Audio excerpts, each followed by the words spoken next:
We got breaking news, major change in the Trump inauguration.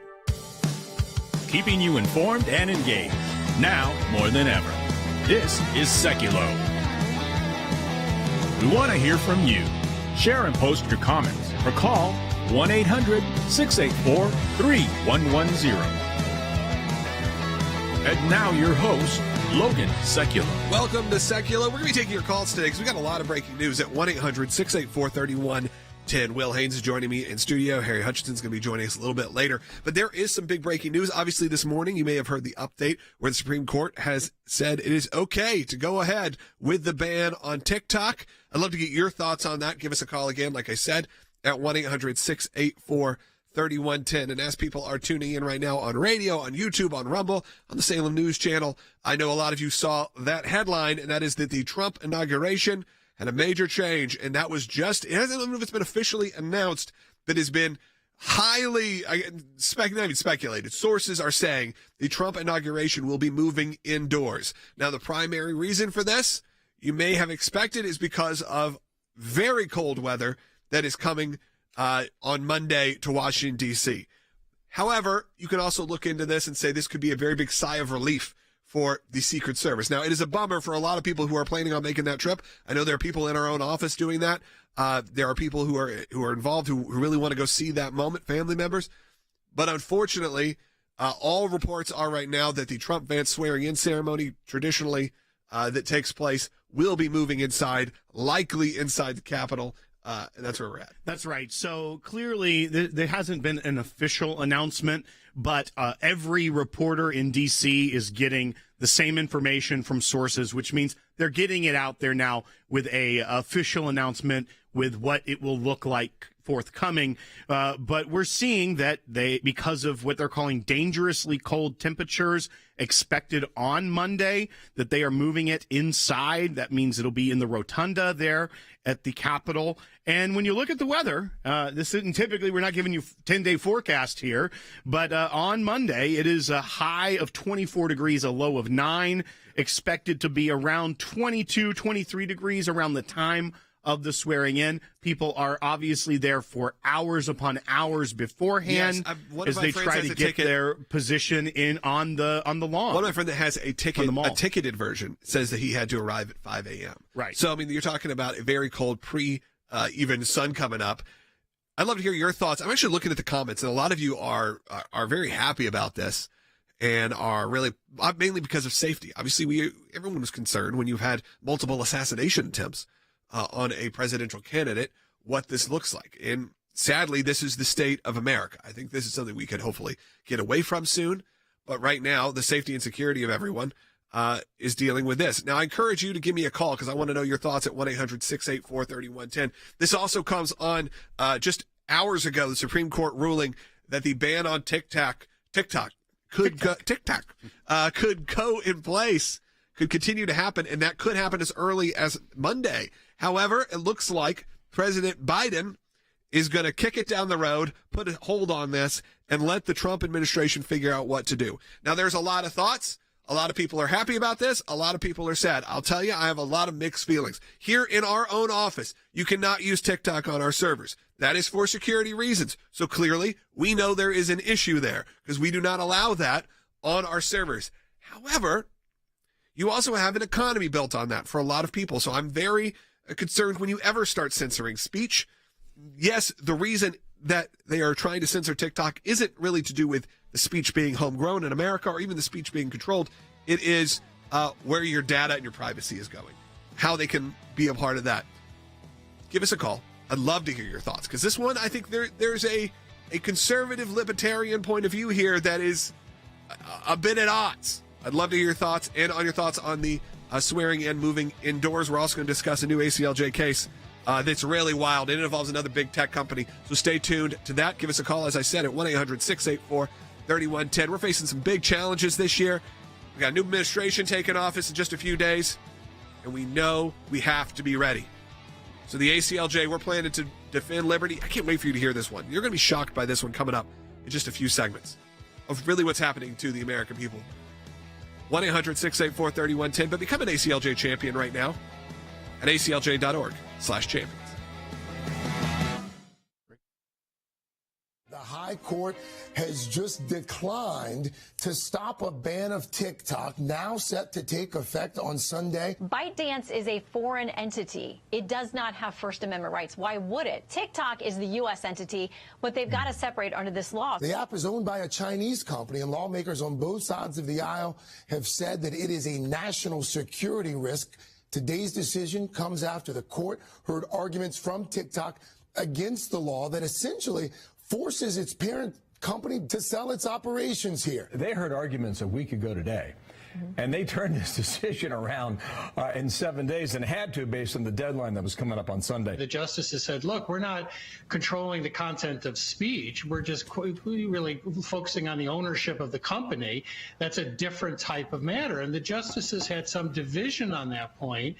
Some were still concerned, including Gorsuch, over the free speech implications of this type of action. Both the outgoing Biden administration and the incoming Trump administration, they both said that they may try to keep the app going. There is a provision within the law that says a president can delay this for 90 days if there is significant progress on a divestiture deal. Will President-elect try to argue that there is? Almost every rational person would say, okay, I'll take my tens of billions of dollars, I'll bank it, and I'll bring that in and use it to help the company in other parts. The other option, I think this is really important, the other option is China could just say, to heck with you, we're shutting down the app, we're not going to be active in the United States anymore. Wow. If they take that latter option, isn't it a default acknowledgement that essentially this is a spying app and that is the value that China sees for it? Because otherwise, why wouldn't you take the tens of billions of dollars from an American buyer?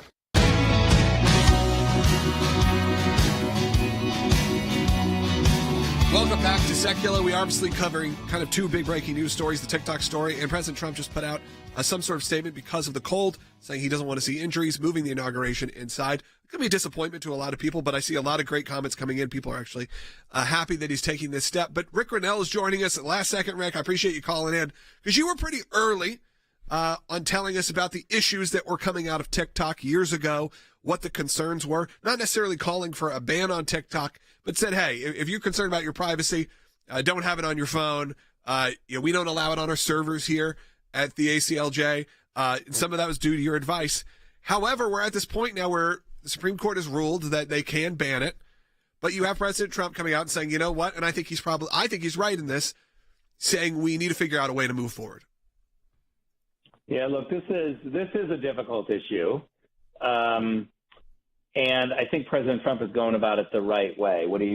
Remember, we tried early in the days of TikTok to just ban it or get an American company to host it.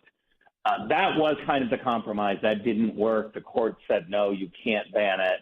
So the President Trump followed the rule of law, followed what the court said, and said, okay, well, let's try to get a more aggressive ownership of an American. That's where we are now. It hasn't been able to be solved in the Biden administration. So once again, here's another issue that has to come back to Donald Trump's plate.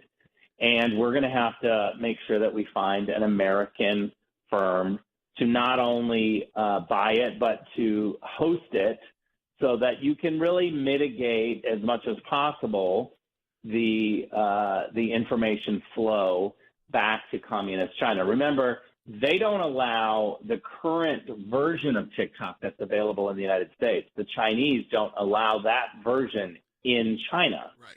And so there's a lot of questions for how do you mitigate the problems. But I do think that President Trump is right that, we've got some of the same aggressive problems with Facebook, Instagram, some of the other social media platforms have not always been, friendly. Friendly or just pro free speech, right? And not manipulating the content in some way. So I think this is yet just another problem that TikTok has in the larger issue of social media. Right, because at least with Meta, with Facebook, or with X, even before when it was Twitter, we could at least turn to it and go, Mark Zuckerberg, runs this. Now, Elon Musk or Jack Dorsey, there were American faces or very known people who are running it. I don't think most people, if you said who is running TikTok, the transparency is not there. We know it's not there. However, you do have a situation where a lot of Americans have built 90% plus for a lot of these creators and influencers. A lot of their revenue comes through TikTok directly or indirectly. And again, I know a lot of you will go, well, that's just, influencer culture and all that. But think about even the people who are, I use an example, created a candle company that went viral on TikTok. You do have to think about those people because they are Americans contributing to society. Now, you are right. The TikTok version in China is very education based. It is not this endless sea of mind reading, which is what it does feel like when you're using it. But maybe this will be a moment where we'll see some change because there are some big voices, some big names in tech and in media that have come and said, hey, we want to buy it. And now it's, I guess, the question of, does China say, great, we'll happily sell it to you? Or does China say, well, then now we don't even have the influence we want out of it? Oh, well. I think China will absolutely sell it. They realize what a huge deal it is. There'll be some sort of a partnership. But let's remember one thing. Mark Zuckerberg and Meta spent billions of dollars to hire people that were responsible for looking at the content of users on Facebook, my mother's content, when she would update her status. Facebook employed people to look at that to say, is this accurate information or is this misinformation? Right. So we've gone from opinions being illegal in this country. And Mark Zuckerberg was at the forefront of that. I'm sorry, but I'm not easily swayed with, suddenly he's now a fan of Donald Trump after Donald Trump won the popular vote. I think Mark Zuckerberg is a big fan of money. Well, if you run into him at the inauguration, let us know. Let us know what he thinks. Go ahead, Will. And Rick, I think what we have here also is two issues that for the audience to think about as well as one. Yes, we've had an issue with the way that especially these American social media companies have acted, have acquiesced to the censorship that the government wanted to impose. And whether that is, as you mentioned, because they're going to go with the winds of the administration if they want to make more money. But at the end of the day, it still was inappropriate, unconstitutional actions that were happening across social media platforms when it came to censorship.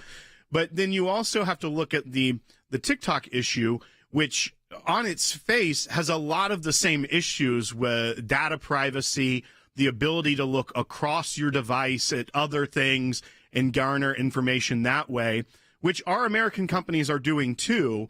But the difference here with TikTok is that it's a adversarial foreign government that is able to get this. And you think of the national security implications across the board. If our soldiers have this on their phone, if people within the administration or within the bureaucracies have this on their phone, and the ability to easily lose track of things to a foreign adversary is really what the impetus for this was. But we still have a lot of other issues with the privacy issues, as conservatives especially, that are going rampant with other apps in this country.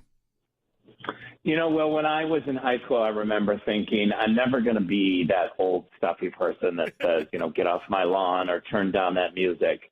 I always thought of myself as hip and cool and, pop culture driven. And I now have to admit to you that I don't allow TikTok into my home.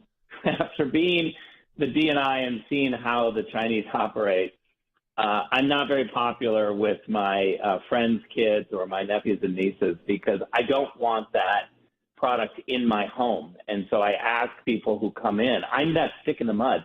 When you come into my home, I ask you if you've got TikTok on your phone to leave the phone outside. Well, that should say it all, Rick. That is a pretty... And look, you've told us that, and that's one of the reasons that we do not have it here on our servers locally, here in the offices. We don't tell our, employees what to download or not download, but we make sure that we don't have it at least connected to our servers. Rick, I appreciate you calling in. I know it was just at the last second here. But I wanted to get, because I knew you were on the forefront of all of this originally, so I just wanted to get your thoughts. Obviously, we're looking at Washington, D.C. right now. A lot of people coming into town for the inauguration. There is reports right now that that'll be moved to inside, so it's going to be a little bit different, but it still will be a pretty wild week coming up. All the best. Thank you. Thanks, Rick. Thanks for joining us. Give us a call, by the way, right now, 1-800-684-3110. A lot of you called in and didn't stay on hold because you got to let our screeners do their job. So just stay on hold. Even if you just hear it ringing, give it a little bit. We'll try to get to you. And we'll be back in just a minute with more calls and questions. Let's go to Robin, who's calling in Nevada on line 1. Robin, you're on the air. Hey, thanks for having me. Is the inauguration... Hold on, let me get you off echo here. Is the inauguration taking place in the same Capitol where Trump was supposed to have incited the storming of the Capitol January 2nd? Is that not poetic justice? Yeah, I mean, look, I don't know if it's poetic justice, but you can at least say that it is an interesting, maybe you say, into that story. Right, final chapter of that. As George Lucas would say saga. for Star Wars, it echoes. It has a moment where the theory goes around and it all comes full circle. Does that mean that there's going to be 36 more Trump inaugurations because of the way Star Wars franchise works out? I'm talking about the original Star Wars. Oh, okay, got it. History repeats itself to a way where, yes, you have these sort of big moments where you'll have this conclusion. And, yes, I think that will be part of the story in history. Right. I think history books will look in books, the web, the internet. We'll look back and say, our brain chips from Elon, we'll say, isn't that wild? That's a crazy into this story, if you will, that because of the weather. Now, this is not the first time the inauguration had to be moved inside. It happened to Ronald Reagan. It's happened multiple times throughout this entire run. But hey, you know what? President Trump is a Floridian now. He knows too cold. Too cold. Right. Too cold. To her point, our caller's point, you can guarantee that on MSNBC and CNN, they are going to have side-by-sides, of course, of the swearing-in ceremony and the protesters walking through the rotunda. Van Jones going to be crying. They have already, as soon as this information went out, they ordered the graphics department to start mocking up the side-by-side, try to find the right angle so it looks identical, because they're going to try to repeat that forever. Yeah, it's like my wife took a great picture of my kids walking across Abbey Road and nailed it perfectly. That's what they're going to do. They're just going to be exactly the same. Again, phone lines are open for your calls. I'd love to hear from you. Ronald, stay on hold. We'll get to you when we come back. And we're also going to talk about a new ACLJ client. This is a pretty wild story. Again, it does involve big tech and really a big push against supporters of Israel. But in this one, not even just supporters of Israel. People that survived the Holocaust. You're not going to want to miss this. Stay tuned. 1-800-684-3110. And again, I encourage you, if you like this broadcast, hit that subscribe button or become an ACLJ champion right now.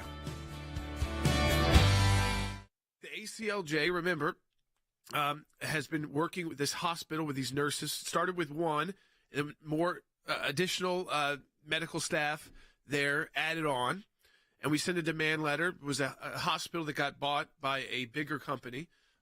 And one of the first things they did was send out a notice that the conscious protections on you being able to decide not to participate in an abortion procedure as a nurse or a medical professional were done away with. That they were no longer going to allow you to have that choice to make. And we wrote a very serious demand letter to this the new ownership of the hospital on behalf of those nurses and other medical professionals we represented.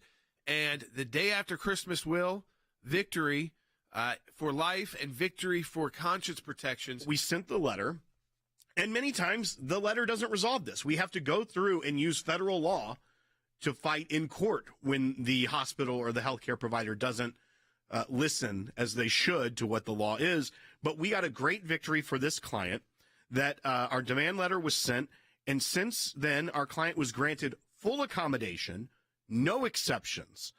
This decision ensures her ability to continue her nursing career while staying true to her moral convictions. But there's a ripple effect here, too. The hospital didn't just say, okay, we'll make this nurse go away, we'll give the accommodations, but just no one else is raising concern maybe. But there were other hospital nurses that had also requested accommodations, and the hospital has since informed us that all of those that requested accommodations were granted full conscience protections to work their career in nursing, an honorable, noble career, and that their conscience won't be violated. And there are no exceptions like we're having staffing challenges.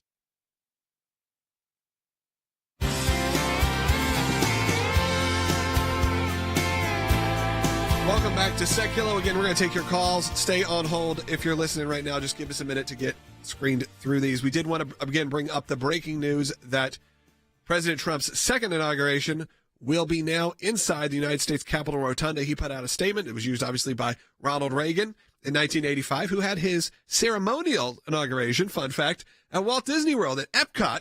You should watch those, look at those pictures, see those videos. If you ever wanted to see something crazy, see the president speaking out in front of Spaceship Earth. But this is what he said. I have ordered the inauguration address in addition to the prayers and other speakers to be delivered inside the United States Capitol Rotunda, as was used by Ronald Reagan in 1985, also because of very cold weather. The various dignitaries and guests will be brought into the Capitol. This will be a very beautiful experience for all, and especially for the large TV audience. We will open Capital One Arena on Monday for live viewing of this historic event and to host the presidential parade. I will join the crowd at Capital One after my swearing in. So again, Capital One Arena, though, I mean, it holds, formerly the MCI Center, for those who remember that, it probably holds a normal size of an arena, somewhere between 19,000, 20,000. Not exactly fitting everybody in there probably, but you will at least have something that people who have gotten tickets, probably those guaranteed tickets, will be able to attend. And again, this is what the big breaking news is. A lot of people are speculating, of course, the security concerns that were going to be happening of an outside event, a big event which you can't necessarily control everything. And obviously, I'm sure the Secret Service is somewhat breathing a sigh of relief, trying to figure out what to do after you've had such a chaotic 6 months or 7 months for President Trump in his run up to the election. So again, this is what's happening. That's the big breaking news item, as well as the TikTok ban that is still set to go in place. It's up to President Trump on how that will be taken care of. And again, I wanted to cover that, make sure you guys all know what's happening here in Capital One Arena. Will happens to be where I saw my first ever WCW Monday Nitro. So for those, that checks out. That was the night that Sting joined the Wolfpack. So you know what? I should text Sting and get his advice. True patriot. Should have been on air today. He should have. This breaking news. He's a true patriot. That's Steve Borden. He is. All right. Let's move a little bit to the work of the ACLJ. We have a very interesting client right now, and I think you're going to get shocked by this. For Amazon. Yep, that's right. I said it. With Amazon, which we've all used, let's just be honest, everyone uses Amazon. You can put up your own book and release your own book, self-publish these books. You can order copies. This is what our client did. They ordered copies of their book, which is about a Holocaust survivor. Her father, actually. Her father. They probably have thousands of these churning a day, I would assume, of these self-published books. Or even published books, they are the ones providing the printing. When those books arrived directly from the Amazon warehouses and printers that create these books, if you're watching right now, either on YouTube, Rumble, or Salem News Channel, or on X, or on Facebook, this is what it looked like. When you opened up the pages, there were pages that said Zionism kills Jews. Open up another copy of it. What do we got there? What about the blood of Palestine? Let's keep going. I think there's some more. This one is from the river to the sea, Palestine will be free. And if you're not watching, if you're just listening to Liberate Palestine, if you're just listening, this isn't like little marks written on the cover or written in small print somewhere. These are giant marker, essentially graffitied over the entire pages. And what we are demanding is that Amazon give some answers to this, Will. That's right. So these copies, every copy she received was defaced by someone within the supply chain at some point before packaging, I would assume, because I don't believe it was opened and then defaced, then repackaged. But she had reached out to Amazon, and she's an Israeli American. This book is called Daughter of the Holocaust. It is about her father, who is a Holocaust survivor. And she received inadequate responses from Amazon originally, and she was actually in Israel and had these books delivered to her son's house. So by the time when she got home, it was outside of the return window because she didn't have adequate time to check because she had them delivered to her son's home and came. So then she shows them, they're like, sorry, we can't really do anything. It's outside of our terms of service. But now she is a client of the ACLJ. This is a breach of contract from Amazon is what we are letting them know. And we're demanding from Amazon that they replace the destroyed books that were defaced with anti-Semitic hate, conduct a thorough investigation of this conduct, and provide our client with confirmation that the responsible party has been terminated, and also provide her with a report of the investigation. Now, that obviously will take time, but we are demanding a response from Amazon that they get back to us, letting us know that this will occur by January 23rd. So just early into next week, they need to provide a lot more answers and a lot more things of confirmations that they are going to move forward and start making this right. You know they can track this back. They know the printer that was used. I mean, I'm talking about not the printer. I'm talking the physical printer. They know where it came from. They then know where it went from there to binding, then from binding to packaging. In fact, there are cameras, I assume, and I would hope, honestly, at Amazon's warehouses for quality control, checking all of these things. They can find it, and we were going to do our best here at the ACLJ to make sure that they do. This is taken care of, and our client is taken care of. And by the way, they're taken care of, as I've said on this show numerous times, at no cost to them. I highly doubt that this person could go get a lawyer, spend the money that would take to go after and to try to be vindicated by a company like Amazon. You know, that is a true David and Goliath story in this moment. But because of the ACLJ and because of ACLJ champions, people that give on a monthly basis or people that give individually, just your donors, because all of these clients get this legal services at no cost to them. $0 out of pocket. Now, obviously, we want to be able to pay the best of the best, our best attorneys that we can get. We can't do that without your support, because one day it could be you. One day it could be me. The ACLJ is here. And by the way, if you need legal help, easy. ACLJ.org/help. If it's within our scope of what we do here, you're going to get immediately attached to an attorney and get the ball rolling. So let's do it. Again, if you listen to moments like this, you see stories like this, you see the hate that's happening in this country, you know that we can't just stand by and do nothing. So I encourage you again to go to ACLJ.org. We are going to take some more phone calls coming up. A lot of you are joining us right now, by the way, on YouTube. I can see the numbers. If you are brand new to this show, which a lot of you are, because I know, I look at the analytics, about 50% of the people who watch this show every day have never seen us before. And well over 50% don't subscribe. We do this show every day, noon to 1 p.m. Eastern live. And we put up a lot of other great content. So I'm encouraging you right now, if you can't give or you're brand new and you're not sure if you're ready to give to the ACLJ, which supports this show, good free way to do it, hit that subscribe button. We are at 452,000 subscribers. I would love to get that well over 1 million. Let's do that right now. I mean, we're not going to be able to do that right now. It'd be nice. It'd be nice. But let's even get another 1,000 subs, 2,000 subs. It means more than you know. I know that sounds ridiculous because it sounds like I'm just like a YouTuber saying, please subscribe. But what this does, it gets this kind of voice. When you see what we're doing in Washington, D.C., you see what we're doing for clients like this Holocaust survivor's daughter who wrote a book about her father's experience and then had her books all defaced by Amazon, the behemoth of Amazon. And we're going to take them on. We're going to take them to court if necessary. We can't do that without your support. I encourage you to go to aclj.org to do that now. Stay on hold. If you are on hold, we're going to get to you. We're going to take some calls in the next segment and a little bit later in the broadcast. So stay tuned. Right now, if you don't get us for the full hour, some of your local radio stations don't carry us, find us live or later on aclj.org, YouTube, Rumble, X, and the Salem News Channel. We'll be right back on Seculo.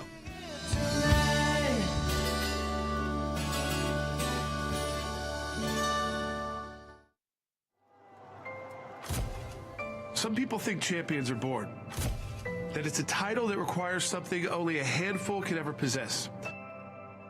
There are times in our lives that we are called, every one of us, to step up and serve a cause greater than ourselves. Even when the loudest voices in the room say it's wrong, that it can't be done.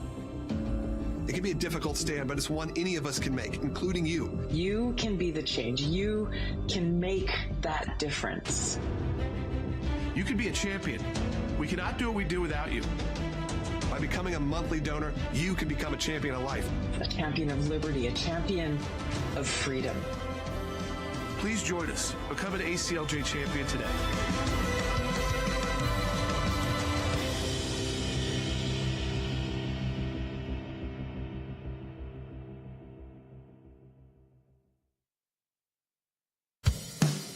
keeping you informed and engaged. Now more than ever. This is Seculo.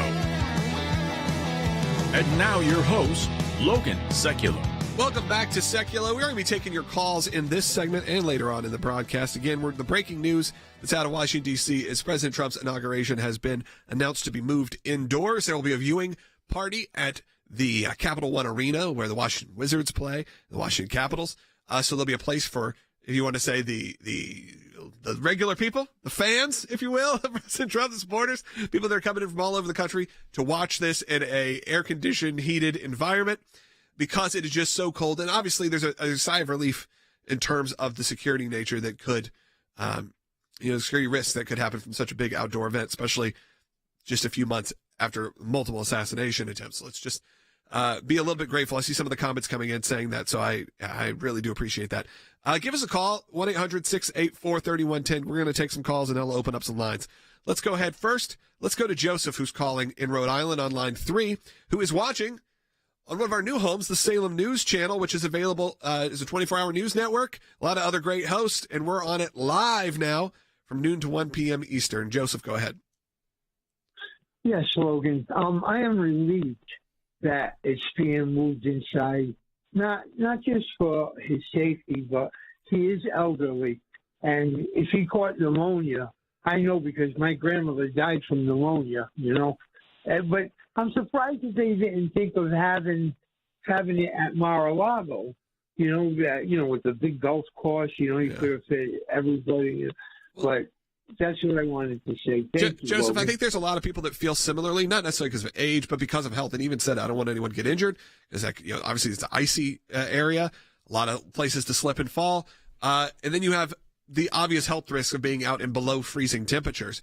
Interesting, you brought up, should they have it in Mar-a-Lago or somewhere like that?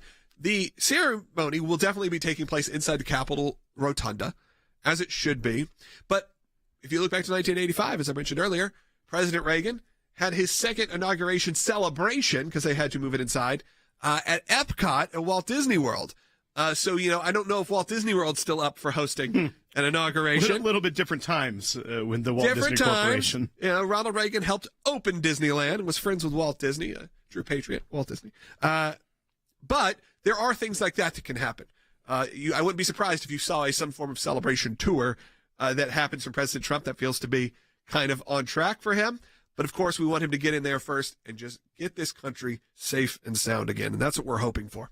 And you have to think that those in the Secret Service as well are thrilled with this move. Obviously, the pomp and circumstance and President Trump's own style is to have the big outdoor celebration with a large crowd extending out down the National Mall. So I feel like he didn't make this decision lightly. It was from advice of, people are going to be out there since 5 a.m. The exposure to that kind of cold for that long is not good, and not wanting people to get hurt. But you have to think that with all of the negative and failures of the Secret Service over the past year, that they were probably weighing in on this as well and saying, if you are moving it in, it's a good move because it is clearly being indoors, contained in an already very secure building, then you have to think that that's a much better thing when the entire world will be watching on Monday as President Trump is sworn in for his second term in office. Yeah, I do think there's also not only the concern from the security point of view, because look at what happened during these confirmation hearings that are happening right now. You've had not violent protesters, but you've had very loud, obnoxious, being carried out protesters. Obviously, there will be protesters at the inauguration. I don't think there will be as many as there were before, somewhat because of this, unprecedented cold here in January in Washington, D.C. But this is a moment, again, that we'll see what the progress happens. We'll see where it goes. The reaction, though, I'm seeing on our comments, people are, I don't want to say excited, but maybe relieved. Because you're not going to be watching an event with that just concern maybe the whole time if security is really in place or not. Phone lines are open for your calls, 1-800-684-3110. Also, Kristi Noem is up right now doing her confirmation hearing. We'll discuss that as well as continue the updates on TikTok, do the updates on President Trump's inauguration, and take your calls. We'll be right back. Trump's DHS Secretary pick, Governor Kristi Noem, will appear before the Senate Homeland Security Committee and is expected to face questions about, among other things, the border. This comes as outgoing Secretary Alejandro Mayorkas defends his time on the job, saying, quote, "The border right now is more secure than it was at the end of 2019. Were there things that you either wished you could have accomplished or frankly had done differently? And the reason I ask is because I wonder whether some of the issues around the border and other things ultimately led actually to Vice President Harris losing to now President Trump. I wish that we had more time, and that would enable us to do more, not only in furtherance of our mission, but in the service of the American people. Senator, no, the southern border is not secure today, but in just 3 days, we will have a new president in this country, President Donald J. Trump, and he will secure our border. President-elect Trump has promised to carry out the largest deportation operation in U.S. history. And before those operations begin, some migrants are already choosing to leave the country voluntarily. It's not just Trump's deportation plans that are influenced these decisions.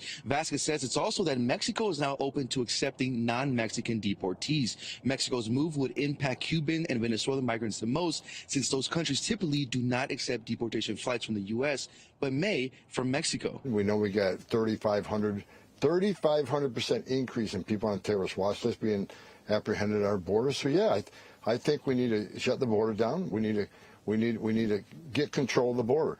We can't keep bailing out buckets of water. We got to plug the hole first.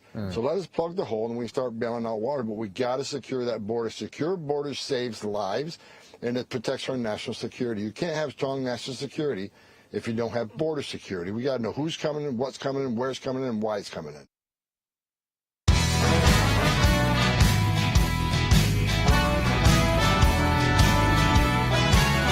Welcome back to Seculo. I did want to address, because there's so many new people joining us right now. I can tell the numbers and on YouTube and on Rumble and all of that. You may have saw that headline, breaking Trump inauguration pushed indoors. That has been officially announced now, even by President Trump. There will be a viewing party that will be happening at the Capital One Arena. That's where the Wizards and the Capitals play. So it holds about 20,000-ish. That's going to be happening during the live event. And then President Trump is going to travel from the Capitol Rotunda, where they'll be doing the indoor event. He'll be traveling to this arena. Again, twofold. One is the weather. It is going to be well below freezing. So a lot of people out there at 5 a.m. or earlier to get their spot. Not good for people's health. And then you have the security concerns. Now, they're not addressing the security concerns, but I can tell you by just looking at the comments, I know a lot of you are thinking that way. And there's a lot of people going, I'm relieved. So I'm sure that's true for people within the Secret Service as well. We are going to take some more phone calls, 1-800-684-3110, and we have been discussing the ban on TikTok. Brief update on that. Supreme Court said it can happen. Biden administration looks to be punting it to President Trump, and it is in his hands.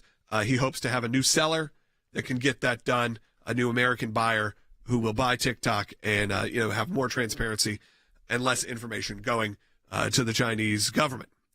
Right now, though, we want to shift gears a little bit, Will, and talk about what's going on in Washington as this transition period of time is happening. That's right. As we see the incoming cabinet members go through their confirmation hearings, and we have Professor Harry Hutchison joining us, we are also seeing, maybe not getting as much play, but a lot of interviews, farewell speeches from current cabinet members. We're seeing Attorney General Merrick Garland had a ceremony yesterday at the FBI to thank them for their hard work over the past 4 years. He was presented with a Tommy gun from Director Ray. And when you say that, it's like, there's the picture. Image. If you're watching on any of our platforms, our visual platforms, which it should be, by the way, there it is. I mean, a mob boss style video game looking Tommy gun. And now Christopher Wray said, this is from, the beginning of the Federal Bureau of Investigation. This was kind of the arms that they used at the time. And so that's what the symbolism is. I think that they completely lost the symbolism that everyone associates that with the mob. And you are now saying, Merrick Garland, here's a symbol of the mob, which, I don't know, maybe people have been criticizing the tactics of the FBI of being a little mob-like over the last 4 years. I mean, it's got the orange tip at the end, so this is a replica, this isn't real, it's not something to work. But still, even the imagery of giving a gun. Merrick Garland did say, I hope this is legal. And he goes, and the ATF guy, I think, is here, so maybe he can clear it. Yeah, it's like when Elvis snuck a gun in to give to Nixon. Even the Attorney General is questioning, maybe I shouldn't be getting this. But, he's not really a gun guy himself. But then you're also seeing he made a statement during this speech where he said, the story has been told by some outside this building about what has happened inside of it is wrong.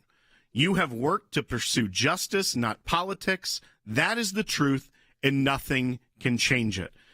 Professor Hutchison, what are your thoughts on this revisionist history that Merrick Garland is trying to put out into the world before his time is up? Well, Will, it's increasingly clear that delusional Democrats continue to live in the exciting world of make-believe. So this past Thursday, we have Attorney General Merrick Garland, who urged Department of Justice staffers to resist any efforts by the incoming Trump administration to weaponize the DOJ. It's clear beyond question that Merrick Garland's analysis is exactly backward. What the American people have witnessed over the past 7 to 8 years under both the Obama administration and the Biden administration is the political weaponization of the DOJ against Donald Trump. I mean, who could forget the effort to prevent Donald Trump from actually appearing on the ballot within the meaning of the 14th Amendment of the Constitution? Who could forget Jack Smith's multiple efforts to incarcerate Donald Trump based on an alleged election interference claim in Washington, D.C., and based on a classified documents case in Florida? Who could forget published reports of alleged cooperation between the DOJ and Alvin Bragg and the reported cooperation between Fani Willis in Georgia and the DOJ?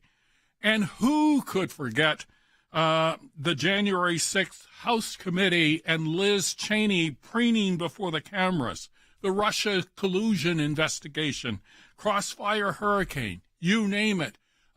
There have been multiple efforts by Democrats to essentially prevent Donald Trump from becoming president.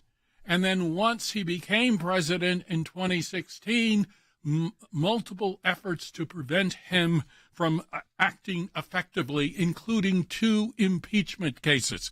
So I think at the end of the day, the Democrats have got it exactly backward, and it is very good to see the back of Merrick Garland because he's been one of the most incompetent attorney generals in American history. And Professor Hutchison, I also want to bring up, because Kristi Noem, the governor of South Dakota, is currently today having hearings on her nomination to lead the Department of Homeland Security. And we're seeing Alejandro Mayorkas, the impeached director of Homeland Security. As Nancy Pelosi liked to say, once you're impeached forever. He was impeached by the House of Representatives. They did not have a trial in the Senate over his impeachment. But he went on CNBC and was having a discussion, and the host actually asked him pretty straightforward, a lot of your work on the border, many point to that as being one of the decisive factors to the loss by Kamala Harris in November, and he was asking his take on that. So this is him responding. This is bite 4 from the outgoing impeached Secretary of Homeland Security, Alejandro Mayorkas. I'm not sure I'm in a position to agree or disagree with your political conclusion as to what determined the election in November. There are different views having been expressed. I wish that we had more time, and that would enable us to do more, not only in furtherance of our mission, but in the service of the American people. And I don't tend to look back like that. I look forward and see what is ahead and what can be ahead for the benefit of the American people. Professor Hutchison, there was only one Secretary of Homeland Security during the tenure of Joe Biden in the White House. More time. And normally, sometimes there is turnover within these agencies over the course of a first term, but there was only one. There was Alejandro Mayorkas. He had 4 years to not create the disaster that they created And yet he's asking and saying that he wishes they had more time to further their mission. I don't know if he's talking about more time to completely eviscerate any semblance of a border for the United States or what. But there was another bite where he also almost threw the people above him, the president, vice president, under the bus by saying, a lot of different views are expressed. And then once it's decided what we're going to do, everyone has to unify. So maybe he's trying to rewrite history a little bit, say it's not all my fault. But that statement there alone of saying, I wish I had more time is the most perfect descriptor of this Biden administration, where everything they did for 4 years seemed to be just chaotic, and yet they wish they had more time. Absolutely. So I think if you look at Mr. Mayorkas, it's imperative to note that the translation of what he said about having more time simply means more time to demonstrate beyond cavil and beyond question his incompetence. There have been few DHS secretaries who have been more incompetent than Mr. Mayorkas. He told the American people that the border is closed. He told the American people that the border is secure. That is one of the greatest lies in American history. So I think, again, the American people will be happy to see him go. I hope at the end of the day he can find work, perhaps as a janitor or someone else. Or on MSNBC, it's the same thing. He may get a tenured professorship at Harvard. There's a lot of academic jobs that he could get, Professor. Yeah, I don't want to talk bad about anyone in that services because what they're doing the hard work out there. But hopefully, like I said, he'll end up on MSNBC. No one will be able to see him. It's fine. They don't have a boss. It's what's happening right now. We only got 50 seconds left. I'm going to take your calls coming up in the next segment. 1-800-684-3110. 1-800-684-3110. We urgently need your support here at the ACLJ. I encourage you to do that right now. We got a great lineup of calls coming up as well. So stay on hold. If you're in Oklahoma, South Carolina, Maryland, Arizona, all our calls. And if you're brand new and you're wondering what happened with President Trump, why moving to indoors, we'll state that coming up in the next segment. We'll also talk about the TikTok ban as well. And if you are watching right now and you haven't subscribed, I encourage you to do that on YouTube, on Rumble, however you're watching this, Facebook, like the page. Do whatever you need to do to stay engaged with what we're doing here at the ACLJ. We do a show each and every day, so be a part of that as well. And I encourage you, make a comment. If you don't know what to comment, I like reading in the breaks. Where are you watching from? Be right back. The High Court has just declined to stop a ban of TikTok, now set to take effect on Sunday. ByteDance is a foreign entity. It does not have First Amendment rights. Why would it? TikTok is the U.S. entity, but they've got to separate under this law. The app is owned by a Chinese company, and lawmakers on both sides of the aisle have said that it is a national security risk. Today's decision comes after the court heard arguments from TikTok against the law that essentially forces its parent company to sell its operations here. They heard arguments a week ago today, and they turned this decision around in 7 days and had to based on the deadline that was coming up on Sunday. The justices said, look, we're not controlling the content of speech. We're just really focusing on the ownership of the company. That's a different type of matter. And the justices had some division on that point. Some were still concerned, including Gorsuch, over the free speech implications of this type of action. Both the outgoing Biden administration and the incoming Trump administration, they both said that they may try to keep the app going. There is a provision within the law that says a president can delay this for 90 days if there is significant progress on a divestiture deal. Will President-elect try to argue that there is? Almost every rational person would say, okay, I'll take my tens of billions of dollars, I'll bank it, and I'll bring that in and use it to help the company in other parts. The other option, I think this is really important, the other option is China could just say, to heck with you, we're shutting down the app, we're not going to be active in the United States anymore. Wow. If they take that latter option, isn't it a default acknowledgement that essentially this is a spying app and that is the value that China sees for it? Because otherwise, why wouldn't you take the tens of billions of dollars from an American buyer?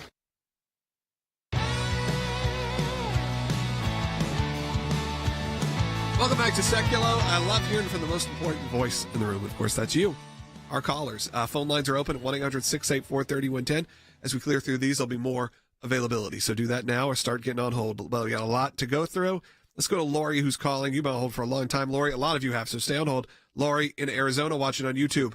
Welcome. Hello. Thanks for talking to me. I just have a comment. As far as the inauguration ceremony location is at, it doesn't matter to me. I just want him sworn in as President of the United States. And then the closer that he's to that desk where he signs those executive orders, the sooner our country can get back on track. Lori, I think that's a lot of us. A lot of us just want the safety and security to return once again. Well, and even remember, though, as you think about these things, the first inauguration, he did the very unprecedented move of getting out of the limousine and walking down Pennsylvania Avenue with Barron and Melania. And a lot of people were like, is he going to try to do that again? And I think the answer on that was going to be no. I don't think that the Secret Service would have allowed that at this point. The inauguration, while secure, and they put as many Secret Service individuals on it as possible and as many resources throughout the federal government as they can on it. When you're exposed in a city, there's only so much threat mitigation you can do, especially if it's a moving pathway. And I think that the Secret Service would not have allowed that to risk any sort of disruption or failure, again, based off the year they've had. But moving it indoors, I think, is a sigh of relief for those at the Secret Service that they can contain that ceremony 100% indoors. But I think we should go on to another call. Yep. Continuing on. Let's go to Susan, who's calling in Maryland, watching on YouTube. Susan, go ahead. Yeah, I just called to thank ACLJ for taking the Amazon case. Yes. For defamed Holocaust books. I am not Jewish, but I am more than honored to support your decision to represent this case. Thank you very much. Susan, I'm glad you called in. And if you didn't see that, if you're brand new watching, the ACLJ, by the way, if you're brand new, I know half of you are, we also are not just a television show, we're not just a YouTube show or a podcast.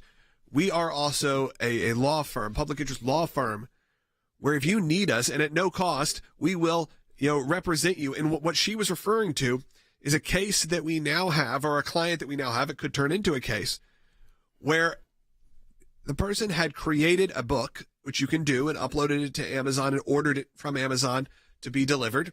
And this book happened to be about her father, who was a Holocaust survivor. And when the books arrived, when you open them up, as you can see right now, they were all defaced. Every single copy of them defaced with anti-Semitic rhetoric. What about the blood of Palestine? Zionism kills Jews. From the river to the sea, Palestine will be free. All of those tropes written in all the books. What about this? What about that? And Amazon kind of said, well, there's nothing we can do. It's outside of our return policy. Well, we're going to make sure that Amazon does respond to this. Everyone uses Amazon. Okay, let's not live in a world where we don't. I know a lot of you are saying you wish you couldn't. Well, that's fine, but most people do have to use or do use Amazon. It's great service, great what they do. However, they should not just roll over to anti-Semitism coming from inside of their own company. So we are going to respond to that aggressively, Will. We've told them there's a deadline. No, we got 2 calls, still want to hit. There's a deadline for them to respond because we know they have cameras. We know they have ways to find out who this individual is and to take care of the problem. Right. I don't think that they have the cover of saying, we didn't have enough data to be able to figure this exactly. out. They can figure out what you're thinking 3 weeks from now, what you may want to purchase. But I think it is also important to reiterate this case. I don't know that if the Biden administration had allowed the rampant anti-Semitism to just fester in this country over the past almost year and a half now, that it would have even been someone as brazen enough to think that they could deface every product that someone ordered with anti-Semitic tropes, which was a daughter writing a memoir about her father who was a Holocaust survivor, and they thought they could get away with it. Why did they think they could get away with it? Because they saw thousands of anti-Semites across this country protesting the streets, defacing public property, not just someone's individual book, but public landmarks and schools and buildings, and not getting even a slap on the wrist. That's on the hands of the Biden administration to make someone think they could get away with this and to really instill fear and hatred against an individual. Yep. Let's go ahead and try to get as many calls as we can. Again, that's the work of the ACLJ, which you should support at aclj.org. Or if you're brand new, hit that subscribe button. You have to donate the first time here, but we encourage you, if you are a frequent viewer of this or you like what we do and you want to make sure you're protected as well, aclj.org. Let's go ahead and take Ronald, who's calling from South Carolina, watching on Rumble, one of our favorite free speech platforms. Ronald, go ahead. Yeah, thanks for taking my call. Yeah, and you were correct when I had that thought as to, this was not the first time that has happened, and I actually remembered watching the Reagan inauguration when it was moved into this secured inside place because of the frigid temperatures, and right. I think it was more health than protection of the president. I think maybe you can probably use that as an underlying base for that, but I think it's just had to do with the fact of literally having citizens come all the way out there being exposed to frigid temperatures for a prolonged period of time. Yeah. That's what I think. I think absolutely. But of course, you had Ronald Reagan also had an attempted assassination just a few years before that, was shot. That all happened. So we can't, forget that there are some similarities here, if you will, in terms of the weather, the security, and all of that. But Ronald, yeah, you're right. This isn't the first time this has happened. And there are other ways you can celebrate. And it seems like they are creating that option for the people that are going there live. They can attend. If you have a ticket, it looks like, I don't know all the details. I'm sure you'll get it. If you are attending, you can go to the Capital One Arena to watch, and President Trump will appear towards the end of that, I'm sure, after his inauguration. Quickly, Paul in Oklahoma. You are on the air as well. I know this is a little bit of a different topic, but we're running out of time. Go ahead. Yeah, I've always been a strong supporter of IDF and Israel's right to exist as people. And I was concerned with the hostage negotiation deal, but realizing that they've always played chess to our tic-tac-toe, I think they're going to do all right.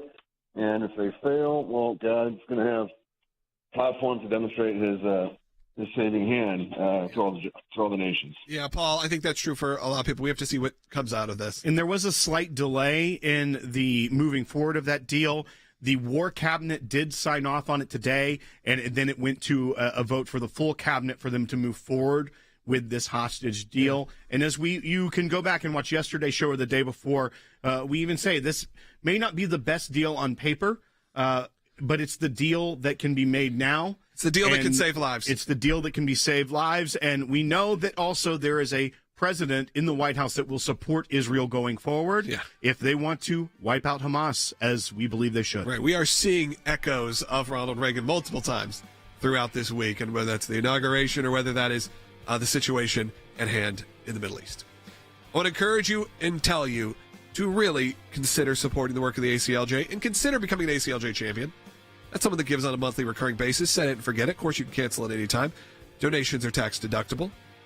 So do that right now. Give monthly. Scan the QR code on your screen right now or just go to aclj.org and you can opt in. Of course, one-time gifts are very appreciated as well. And I want to thank everyone who's watching online. If you're brand new, hit that subscribe button, or if you're watching on all the other platforms, just make sure that you are following us each and every day. We'll be back next week with full coverage of the inauguration and so much more. It's going to be a busy week next week. Go to aclj.org to help us be ready.